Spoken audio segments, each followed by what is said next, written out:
እኮ ተስኖኛል።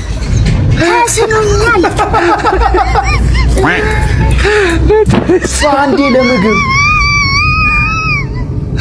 የት እየሄድክ ነው? ምግብ በነፃ? አዎ እዚህ ነው ምግብ በነፃ። ምን ይሆናል? ኧረ ምንም ይሁን የሆነ ነገር ይሁን። የቤቱ ስፔሻል አሪፍ ነው። እሱን ላድርግልህ? እሺ። ዛሬ ተበላለት ነው ማለት።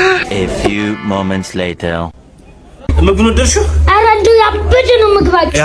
አሁን እንደመጣሁኝ ማለት ነው ወደ ውጭ ሸኘኝ። ሂሳብ ሳከ የምን ሂሳብ?